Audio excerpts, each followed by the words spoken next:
आज की स्लाइड में कुछ क्वेश्चंस हैं जो कि मेथड बताए थे हमने एचबी एस्टिमेशन के लिए, उन पे बेस्ड है।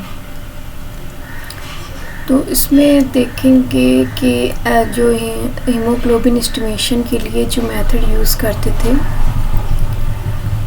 वो जैसे कि इस वाली स्लाइड में देखें तो कलर पे बेस्ड जो मेथड होते हैं, तो उसमें से ये 4 मेथड हैं जो कलर पे बेस्ड होते हैं।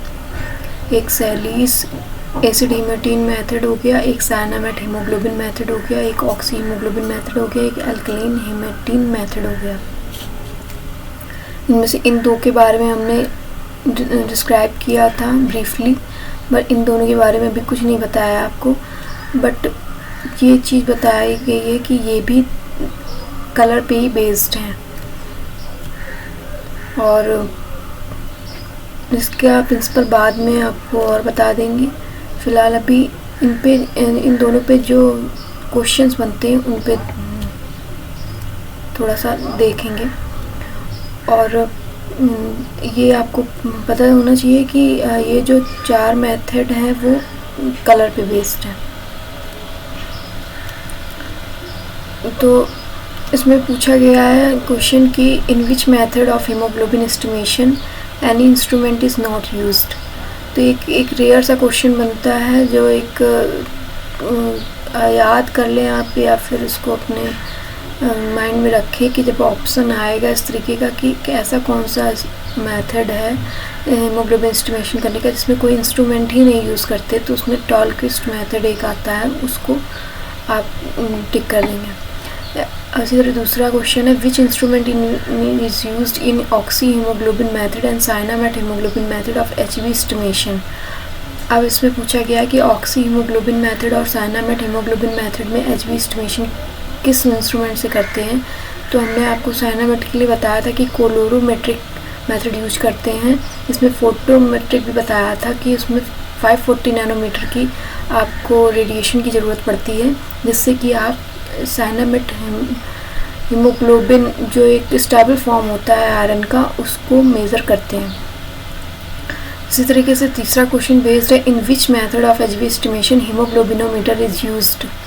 इसमें पूछा गया है कि कौन कौन से मेथड हैं जिनमें हम हीमोग्लोबिनोमीटर का यूज़ करते हैं। तो ऑप्शन दिया हुआ था कि सैलीस मेथड, वूस मेथड, हेल्डेन मेथड। तो इन तीनों में ही हम हीमोग्लोबिनोमीटर का यूज़ करते हैं।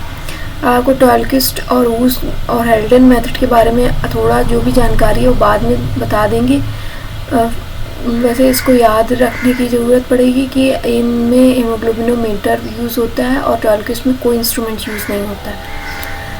इसी तरीके से आपका चौथा क्वेश्चन बनता है, इसमें पूछा गया है कि in Sahli's method of HB estimation blood is converted into which solution.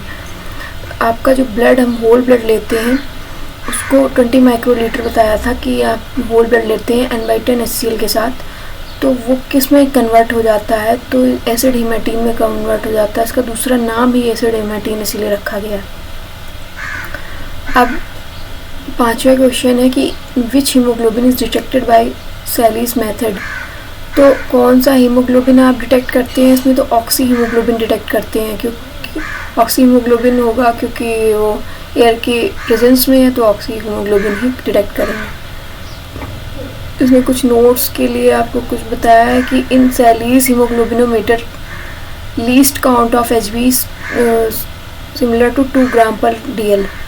सैलीस haemoglobinometer में पूछा गया जाए कि आपको एटलीस्ट कितने मिनिमम रेंज प्राप्त हो सकती है हीमोग्लोबिन की, तो आप बताओगे 2 ग्राम पर DL रेंज तक हम इसको मेजर कर सकते हैं। मतलब अगर किसी का हीमोग्लोबिन इतना ज़्यादा कम हो गया है तो भी आप उससे मेजर कर सकते हैं। 1 ग्राम एचबी कंटेन्स 0.34% आयरन।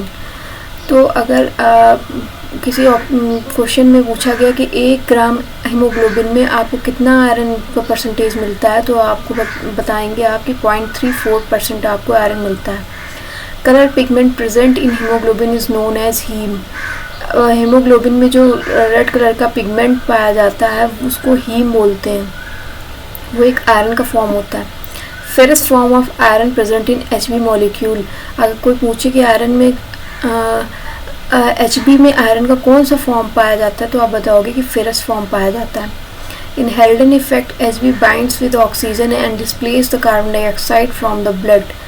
हेल्डन इफेक्ट के बारे में आपने पढ़ा होगा, तो उसमें ये होता है कि जब हीमोग्लोबिन आपका ऑक्सीजन से बाइंड हो जाता है तो उस समय कार्बन डाइऑक्साइड को ब्लड में डिस्प्लेस कर दी जाती है। ये तब होता है जब ये आपका लंग्स में होता है।